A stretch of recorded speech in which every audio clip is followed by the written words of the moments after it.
वहीं दिल्ली पुलिस और खुफिया एजेंसियों ने पाकिस्तानी खुफिया एजेंसी आईएसआई की एक बड़ी आतंकी साजिश का पर्दाफाश किया है।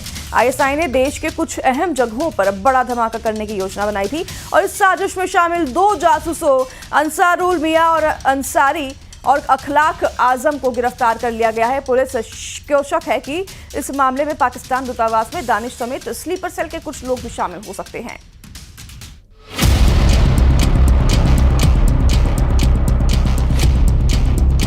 देश में हमले की आतंकी साजिश हुई नाकाम। दिल्ली से पकड़े गए आईएसआई के 2 हैंडलर पाकिस्तान को भेजते थे खुफिया जानकारी। 22 अप्रैल को पहलगाम में हुए आतंकी हमले से पहले ही देश को दहलाने की साजिश आतंकियों ने रची थी, लेकिन देश की सुरक्षा एजेंसियों ने आतंकियों के मंसूबों को नाकाम करते हुए 2 जासूसों को गिरफ्तार कर लिया।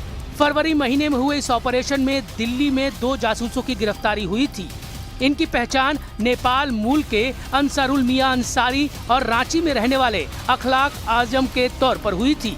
ये दोनों जासूस पाकिस्तान में बैठे आईएसआई हैंडलर के सीधे संपर्क में थे।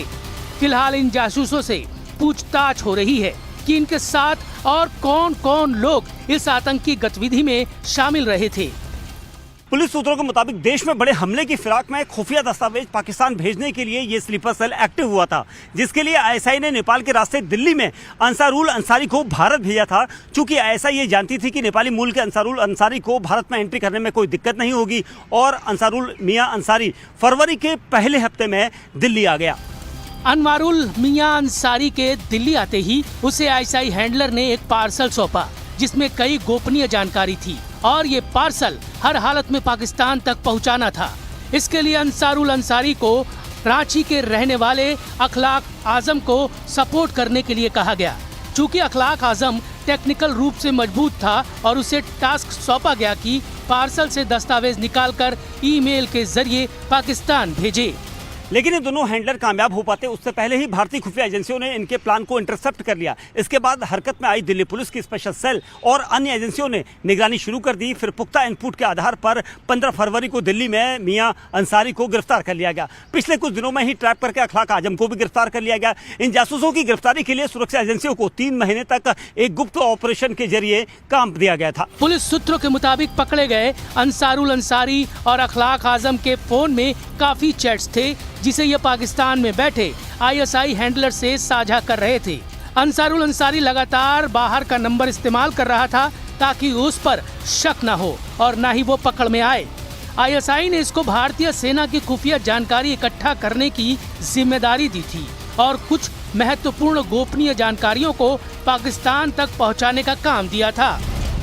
इस बीच पुलिस सूत्रों से ये भी जानकारी सामने आई कि दिल्ली में पकड़े गए आईएसआई के हैंडलर नेपाली मूल के अंसारुल अंसारी ने तकरीबन 8 साल कुवैत में काम किया था।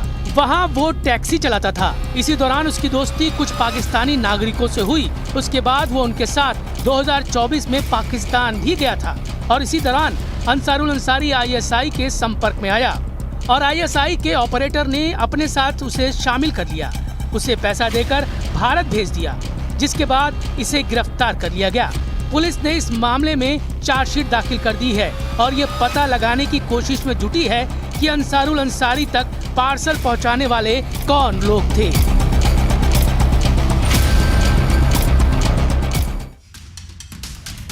मथुरा श्री कृष्ण जन्मभूमि और शाही ईदगाह मस्जिद विवाद को लेकर दाखिल याचिकाओं पर आज इलाहाबाद हाईकोर्ट में सुनवाई होगी। इलाहाबाद हाईकोर्ट में मथुरा